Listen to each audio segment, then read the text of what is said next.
Right now টলিগঞ্জের প্রথম সারির তারকাদের মধ্যে অন্যতম নুসরাত জাহান। যদিও এই সুন্দরী তারকা তার অভিনয় গুণে তার দর্শকদের কাছে আলোচনায় ছিলেন সর্বদাই, কেননা তিনি তার দীর্ঘদিনের কেরিয়ার একাধিক চলচ্চিত্রের মধ্যে উপহার দিয়েছে তিনি তার দর্শকদের। তাই তো বলাই বাহুল্য যে তিনি তার অভিনয় গুণের মাধ্যমে তার ভক্তদের কাছে প্রশংসা পেয়েছেন বারংবার। কিন্তু মাঝে অবশ্য তিনি তার ব্যক্তিগত কারণে দর্শকদের কাছে ব্যাপক আকারে সমালোচনার শিকার হতেন, যদিও তখন অবশ্য সে সকল সমালোচনা কিংবা বিতর্ককে নায়িকা সেভাবে গ্রহণ করতেন না। তাই তো বলাই বাহুল্য যে নুসরাত জাহান তার ইচ্ছামতো থাকেনি সর্বদাই। মোরওভার এই তারকাকে বর্তমানে সামাজিক যোগাযোগ মাধ্যমগুলোতে একটু বেশি অ্যাক্টিভ দেখা যায়।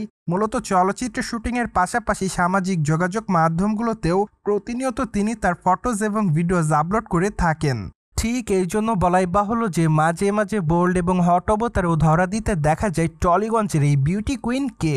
আর এই জন্যই দর্শকদের কাছে লাইমলাইটেও থাকেন সর্বদাই তিনি। যাই হোক, বর্তমানে অবশ্য সাদামাটা লুকে ধরা দিতে দেখা গিয়েছে নায়িকাকে। মূলত তার প্রকাশ করা ছবিতে দেখা যাচ্ছে রেড কালারের গাউনে, পাশাপাশি অবশ্য তাকে খোলামেলা চুলে হালকা মেকআপে সাদামাটা লুকেই দেখা যায়। যার প্রেক্ষাপটে বর্তমানে এইটুকু বলাই বাহুল্য যে টলিগঞ্জের তারকা নুসরাত জাহানের সাদামাটা লুক তার দর্শকদের কাছে ইতিমধ্যে নজর কাড়ে।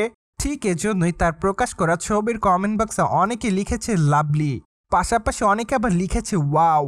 তাছাড়া অনেকে আবার ফ্যান্টাস্টিং বলেও দাবি করে, সেই সাথে অনেকে আবার লিখেছে গর্জিয়াস, পাশাপাশি অনেকে আবার তাকে মাই লাভ বলেও দাবি করেছে।